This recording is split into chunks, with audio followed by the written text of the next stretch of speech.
Bienvenue dans cette vidéo consacrée à la Midnight Screening Version de Une balle dans la tête de John Woo. Midnight Screening Version, ça correspond en fait à la séance de minuit. Et qu'est-ce que c'est qu'une séance de minuit?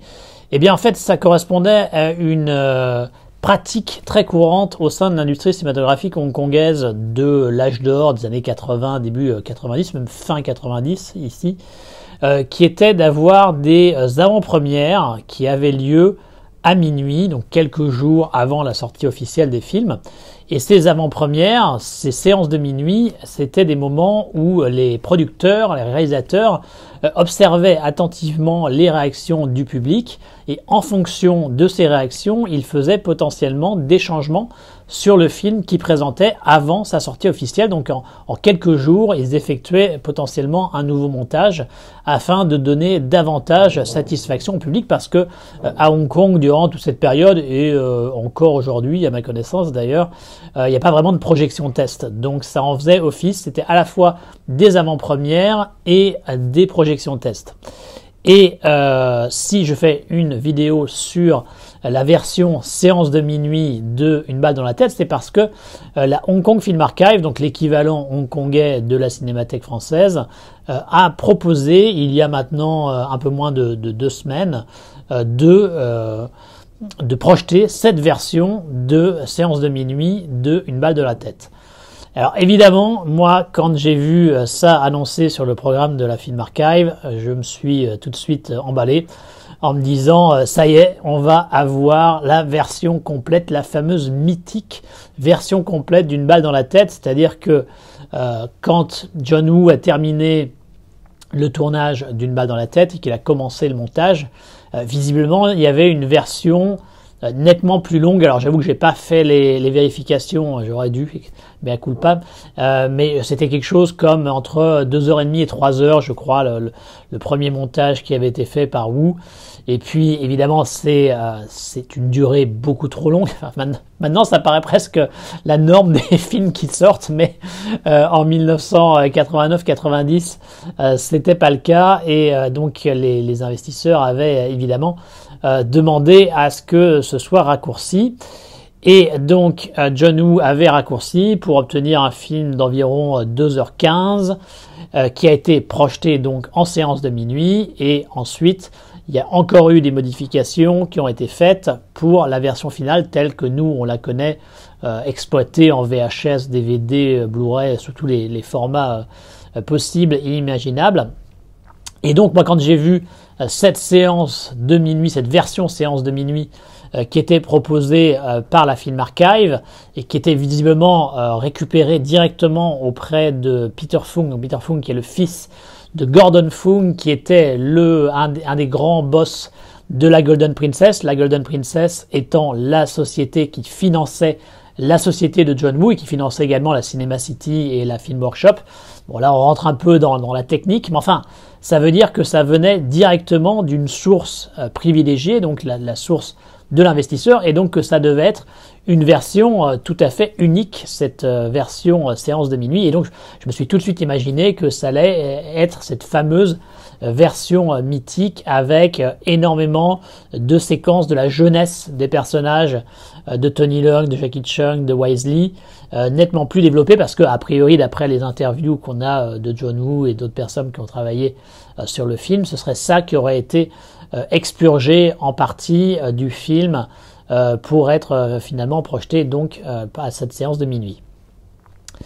Donc je me suis un peu emballé, et malheureusement je dois vous avouer que eh bien cette version séance de minuit de Une balle dans la tête n'est pas la fameuse version mythique, n'est pas le premier montage de John Woo. Il n'y a pas beaucoup de différence en réalité par rapport à la version qu'on connaît, mais je vais quand même en parler un petit peu ici, puisque j'ai eu l'occasion de la voir. J'étais à la Film Archive pour aller la voir.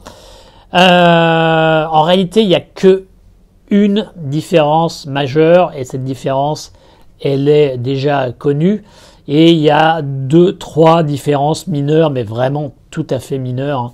Donc je vais commencer par la différence majeure, c'est que dans cette version séance de minuit, eh bien, on a la fameuse séquence de la pisse, la mythique séquence de la pisse.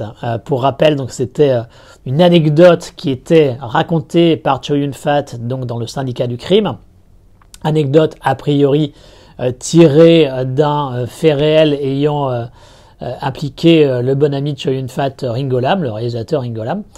Et cette histoire a donné naissance à dans une balle dans la tête au fait que celle-ci a été reconstituée, parce que certains estiment, alors c'est un sujet un petit peu complexe, mais on peut voir dans une balle dans la tête une sorte de préquel du syndicat du crime. Alors ça reste discuté comme version, mais bon, quoi qu'il en soit, on a donc cette fameuse séquence de la piste quand Tony Leung, Jackie Chung et Wisely sont forcés par le gangster en chef de Saigon à boire de la pisse, avec Tony Leung qui s'exécute, Jackie Chung qui le fait également, et Wisely qui commence et puis qui s'arrête. Donc ce qui montre un peu la dynamique déjà de trahison à venir de Wisely. Et après, donc cette séquence fait environ 5 minutes quand même, hein. Et après donc ils prennent les armes et ça part en gunfight tel qu'on le connaît dans le film, dans sa version normale. Avec un petit ajout quand même qui est que Tony Leung verse le restant de la chope de pisse sur le méchant qui est joué par Lam Fung, je crois, si ma mémoire est bonne. Bon, à vérifier. Et donc voilà, et c'est pour ça qu'il est un peu mouillé, ce qu'on ne comprend pas forcément quand on voit le film sans cette séquence de OT. Mais cette séquence, elle était déjà connue, elle était déjà proposée sous différents formats, en général dans des bonus, dans des éditions DVD. Donc c'était pas réellement nouveau, ça fait plaisir de la voir comme ça intégrée dans le film, mais en soi c'était pas furieusement nouveau. Et autre petite différence mineure entre cette version séance de minuit et la version normale, c'est le tout début du film où on a un petit moment en fait où il y a des pas qui sont imprimés sur le sol de l'église, et on voit Tony Leung donc marcher, donc visiblement il apprend, il répète ses mouvements de danse, et puis la caméra monte un petit peu et on voit que c'est une église, on voit une croix, et après on enchaîne avec la même séquence que le film tel qu'on le connaît, donc avec tout le monde qui danse dans l'église, avec des petites variations quand même. Il y a quelques légères variations dans la manière dont les plans sont agencés, alors c'est rien de majeur, hein, mais il y a quelques petites variations. Ça dure un poil plus longtemps dans cette version séance de minuit comparée à la version normale. Autre petite différence, mais alors ça je sais pas si c'était vraiment fait exprès ici, mais la version que j'ai vue était légèrement expurgée des moments les plus gore. Par exemple, quand Simon Yam envoie un couteau qui se plante dans la gorge d'un gangster à Saigon, il y a un gros jet de sang dans la version normale, et là ça coupait quasiment immédiatement à partir du moment où le couteau touchait. D'ailleurs c'est un excellent plan, ça marche du tonnerre de Dieu. Et il y avait d'autres petits moments comme ça, les moments vraiment les plus gore, qui sont légèrement abrégés dans la version séance de minuit que j'ai pu voir. C'est un peu dommage. Après, encore une fois, c'est pas fondamental par rapport au film. Autre détail, mais encore une fois, vous allez voir, c'est extrêmement mineur. Quand Tony Leung revient à Hong Kong et qu'il retrouve d'abord, son épouse, oui, Fanny Yun, et puis qui va ensuite retrouver Wisely, et bien quand il arrive à Hong Kong, il y a une date qui est indiquée, ce qui n'est pas présent dans la version normale, et la date indiquée c'est 1970. Ce qui est problématique parce que sur exactement le plan où il arrive, qui est le plan de la petite boutique qui est tenue par sa femme et ses beaux-parents, eh bien on voit très bien une affiche de The Big Boss, le premier film d'arts martiaux de Bruce Lee. Sauf que le problème, c'est que The Big Boss, il date de 1971. Donc il y a clairement un problème de date ici, et je suppose que c'est pour ça qu'ils l'ont enlevé sur la version définitive. Ils ont dû se rendre compte que oui, ça n'allait pas et ils l'ont simplement dégagé parce qu'en soi, que ce soit en 71, 72, à la place de 70, ça change pas fondamentalement l'histoire, donc ça ne pose aucun problème d'enlever cette fameuse date de 1970. Après, c'est quand même intéressant parce que ça montre quelle était la temporalité théorique du film, hein, puisque les événements qu'on voit avec le mariage et tout ça, ça se passe en 1967, puisque ce sont les émeutes de 1967 qui sont un événement très très connu à Hong Kong. Et donc, ils partent en 1967 au Vietnam, et donc théoriquement, Tony Leung en revient en 1970. Et voilà, c'est donc un changement majeur méconnu, la scène de la pisse, et quelques petites variations, changements, ajouts par rapport à la version qu'on connaît, mais vraiment rien de fondamental. Alors après, j'avoue que moi je l'avais pas vu depuis longtemps, Une balle dans la tête, et j'ai hésité. Je me suis dit, est-ce que je vais regarder la version normale avant pour l'avoir bien en tête et pour ainsi pouvoir mieux capter les différences, ou est-ce que je fais l'inverse pour pouvoir apprécier le film de manière un peu plus fraîche.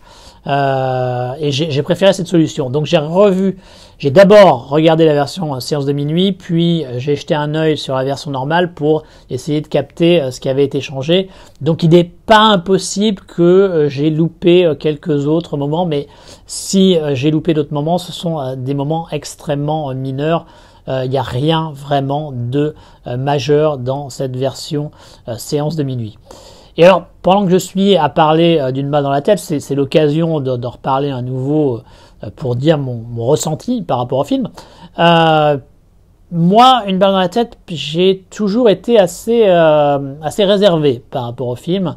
Je trouve qu'il a des moments extrêmement forts, extrêmement touchants, mais qu'il était plombé par tout un tas d'éléments problématiques.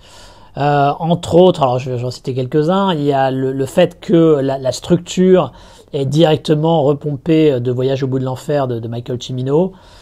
Quand on a vu Voyage au bout de l'enfer un petit peu avant Une balle dans la tête, c'est un petit peu problématique. Ce que je trouvais problématique également, c'était la prestation de Jackie Chung, qui en faisait des tonnes. Et je trouvais également qu'il y avait une tendance un peu trop lourde sur le personnage de Wisely, où on sent trop rapidement que il va les trahir, et à partir de là la trahison perd en force, puisque on sait que c'est ce qui va se passer. Enfin, on voit qu'il est tout de suite parti dans cette direction, et donc ça perd un petit peu en puissance émotionnelle à cause de ce côté prévisible.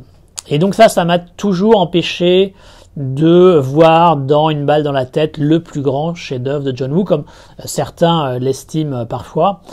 Eh bien, je dois dire que ce revisionnage, après quand même plusieurs années où je l'avais pas vu, me l'a fait revoir un peu à la hausse. Finalement, à la revoyure, je trouve que les qualités réussissent à dépasser très nettement les défauts qu'il peut y avoir. Je trouve que finalement l'emprunt à la structure du film de Cimino, c'est finalement pas si problématique. On peut le voir comme une variation autour de ce concept, et qui a finalement quand même suffisamment d'éléments personnels propres apportés par John Woo pour qu'on puisse en faire abstraction. De même, Jackie Chung, ok, c'est pas l'acteur le plus subtil que le cinéma de Hong Kong ait pu donner, mais ça correspond aussi quelque part au personnage qui est le plus flamboyant, le plus extraverti et le plus honnête quelque part dans sa fidélité envers ses amis, qui est vraiment celui qui est prêt à l'extérioriser, à le montrer de manière le plus ouverte qui soit. Alors par contre, il y a un petit problème, c'est qu'à un moment il est décrit, je crois que c'est Tony Leung qui dit que c'est quelqu'un de timide.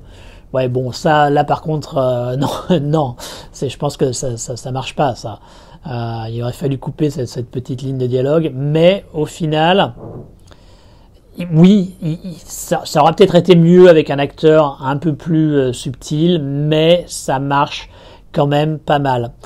Et pareil pour Wisely, pour le personnage de Wisely, Je trouve toujours que ça aurait été plus intéressant qu'il soit un petit peu moins destiné, enfin moins clairement orienté comme étant celui qui va trahir. Mais finalement, à la revoyure, il y avait des scènes que j'avais un peu oubliées. Le fait qu'on voit avec son père, qui était un ancien du Kuomintang, visiblement, qui se retrouve à balayer les rues et qui inculque à son fils que il faut se battre dans la vie, il faut survivre à tout prix. Je trouve que finalement, cette séquence qui est très courte, mais assez forte, je trouve, apporte beaucoup et finalement donne toutes les justifications qu'on a besoin d'avoir par rapport aux actions du personnage par la suite. Encore une fois, je pense que ça aurait gagné à être un poil plus subtil, aussi bien dans la prestation de Wisely que dans la construction du personnage.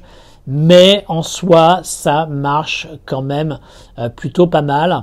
À l'origine, j'avais également été un petit peu critique avec toute la séquence années 60 à Hong Kong, que je trouvais un petit peu trop américanisée, un petit peu sous influence, fureur de vivre et tout ça.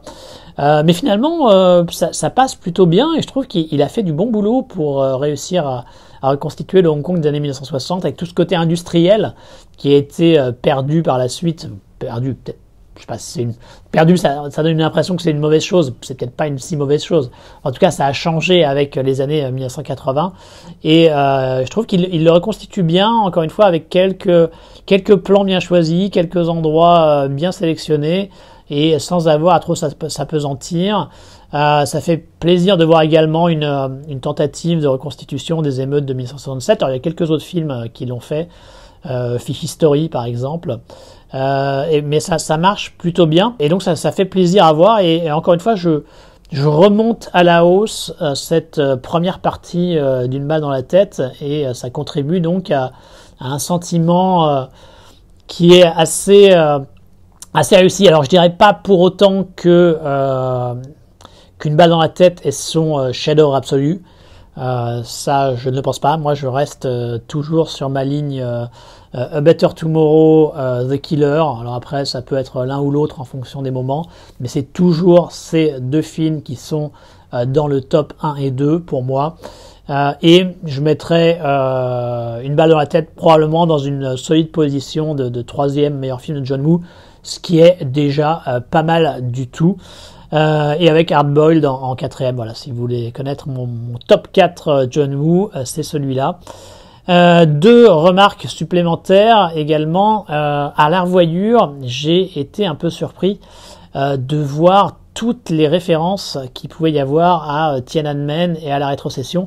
Je l'avais certainement déjà un peu capté avant, mais là, en le revoyant en 2021, ça m'a vraiment frappé au visage. Il y en a vraiment plein. Le tank qui est arrêté par un manifestant, toute cette obsession du passeport qu'il faut avoir pour pouvoir s'échapper de Saigon, qui semble faire référence effectivement à Tiananmen et aux effets entraînés par Tiananmen avec la fuite de tout un tas de dissidents. Il y a quand même beaucoup le fait de vouloir à tout prix avoir de l'argent pour Wisely, ça rappelle également ce qui se passait à Hong Kong avec un certain nombre de gens qui donc cherchaient à la fois des passeports mais aussi de l'argent pour pouvoir s'enfuir de cet endroit qui allait être bientôt conquis et ruiné. Alors heureusement ça n'est pas arrivé, mais en 2021, bon voilà, on se dit que finalement c'était peut-être relativement prescient le film de John Woo. Enfin donc beaucoup d'éléments à ce niveau qui là m'ont vraiment sauté à la gorge. Ce qui m'a surpris, c'est que ça m'a tellement sauté à la gorge que je me suis dit mais comment ça se fait qu'il n'a pas encore été interdit par la nouvelle loi de censure rétroactive. Alors pour en avoir discuté un petit peu, il semblerait que pour tout ce qui est nouvelles projections, ils sont effectivement très durs. Le régime s'est clairement durci par rapport à ça. En tout cas en termes de contrôle, il n'y a pas encore eu trop d'interdictions, même s'il y en a quand même déjà eu 2 sur des courts-métrages récents. Mais on n'a pas encore vu trop les effets jusqu'ici de cette nouvelle censure, mais je peux vous dire que pour ceux qui bossent dans cet univers, eux la sentent déjà. Et on m'a dit également que a priori il n'y avait pas forcément besoin de resoumettre automatiquement pour avoir un nouveau visa d'exploitation, une nouvelle autorisation de la censure pour des films qui avaient déjà obtenu leur autorisation, en tout cas pendant un certain temps. Et je me demande si la version qui a été soumise, qui a été projetée, la version donc séance de minuit, si elle n'avait pas déjà été autorisée par la censure antérieurement, parce que c'était un programme qui devait déjà être mis en place l'année dernière ou encore avant. Enfin, en tout cas, c'est le Covid qui avait un peu ralenti le truc. Et donc, je me demande s'ils n'ont pas réussi à profiter du fait d'avoir l'autorisation de la censure d'avant, qu'ils l'avaient déjà soumis avant, et donc ils ont pu l'utiliser un peu plus tard pour cette séance. Maintenant, est-ce que dans le futur, est-ce qu'il n'y aura pas un moment les nouvelles autorités de censure qui vont s'intéresser au cas d'une balle dans la tête et qui potentiellement l'interdiront? Je ne mettrai pas ma main à couper dans un sens comme dans l'autre, mais enfin, franchement, si moi j'étais quelqu'un du Parti communiste chinois en charge de ce genre de choses, je considérerais en tout cas la possibilité de l'interdire. Maintenant, est-ce qu'ils le feront? On verra. Dans tous les cas, mieux vaut que vous conserviez vos DVD et autres Blu-ray et autres VHS, ça fera jamais de mal. Et une dernière remarque par rapport à une balle dans la tête. Après donc ce revisionnage, après plusieurs années dans cette version séance de minuit, vraiment le film repose quand même énormément sur Tony Leung Chiu-Wai. Mais quel acteur quand même, quel acteur. Il y avait pas longtemps, j'avais vu quelque chose, je sais plus si c'était une vidéo ou un article qui faisait beaucoup d'éloges par rapport à Tony Leung Chiu-Wai sur le moment dans À toute épreuve où il exécute Kwan Oi-san et il fait un sourire à Anthony Wong, et la seconde d'après, on voit toute la douleur qu'il a par rapport au fait qu'il a dû tuer son mentor dans le monde du crime. Et donc cette capacité qu'a Tony Leung à changer d'émotion aussi rapidement, et effectivement hein, c'est un talent assez bluffant qu'il a, mais en fait si on aime ce talent de Tony Leung, il faut revoir Une balle dans la tête, hein, parce que toute la séquence du camp Viet Cong, quand il fait semblant d'être prêt à tuer les otages, mais qu'on lui demande de tuer Jackie Chung, mais c'est un festival quoi. Il fait que ça, il n'arrête pas d'enchaîner les émotions en faisant ah ouais je suis sympa, je suis avec vous, ouais, on va rigoler, et puis la seconde d'après il y a tout le masque de douleur qui se met en place, et puis il n'arrête pas d'enchaîner comme ça. C'est assez dingue quand même comme prestation qu'il fait. Et c'est vraiment lui qui, je trouve, porte le film grâce à toutes les émotions qu'il est capable de mettre à l'écran, et évidemment avec toute l'emphase que fait John Woo également dans sa réalisation, et tous les sentiments extrêmement durs et amers qui nous met dans le film, en plus de la maestria visuelle quand il s'agit évidemment de mettre en scène des gunfights. Donc ça c'est vraiment, rien que pour la prestation de Tony Leung, ça fait plaisir de revoir Une balle dans la tête et pour voir à quel point dès cette époque c'était déjà un acteur majeur de sa génération. Donc je tire mon chapeau à ce grand acteur qu'est Tony Leung. Et puis oui, tiens, encore un petit détail. Moi, j'aime bien la musique qu'il y a. Par contre, c'est vrai que c'est vraiment en mode Ennio Morricone, c'est-à-dire c'est un thème avec de multiples variations à travers le film. Donc, si vous aimez le thème, c'est génial parce que vous allez bouffer pendant les 2 heures et quelques sous toutes ses formes. Par contre, si vous en êtes un peu allergique, ça doit être un petit peu difficile. Ça doit pouvoir faire grincer les dents, mais je trouve que ça marche, et ça permet quand même de revoir à quel point il y avait un état de grâce dans ce cinéma de Hong Kong de cette période où finalement quasiment tout marchait quoi. Même quand ça foirait quelque part, même quand il y avait des choses qui marchaient pas vraiment dans la caractérisation des personnages, même si c'était un peu lourd dans l'approche, il y avait un talent devant et derrière la caméra qui fait que ça réussissait toujours à emporter le morceau. Et donc ça fait très plaisir pour moi d'avoir pu revoir ce film, ce grand film de John Woo, même si malheureusement on attend toujours la fameuse version, la fameux premier montage de John Woo de 2h30, 3h. Je pense pas qu'on le verra sortir un jour, malheureusement, mais qui sait, peut-être que comme il y avait eu pour l'Enfer des armes, on retrouvera quelque part des pellicules, des bobines, et on aura enfin la possibilité de voir cette mythique version première de John Woo. Malheureusement, comme je l'ai indiqué, ça n'a pas été le cas ici, mais ça n'empêche que Une balle dans la tête reste un excellent film qu'il est évidemment très recommandé de voir si vous ne l'avez pas fait encore, et si vous l'avez déjà fait, n'hésitez pas à le revoir à nouveau. Voilà pour ce petit compte rendu de cette version séance de minuit de Une balle dans la tête. Je vous retrouve très bientôt sur la chaîne avec différents formats, que ce soit rétrospective, interview, vidéo un peu plus de fond. Vous avez un peu l'habitude maintenant de ce que je propose. Et je vous souhaite un très bon visionnage de tout un tas de films. D'ici là, à bientôt.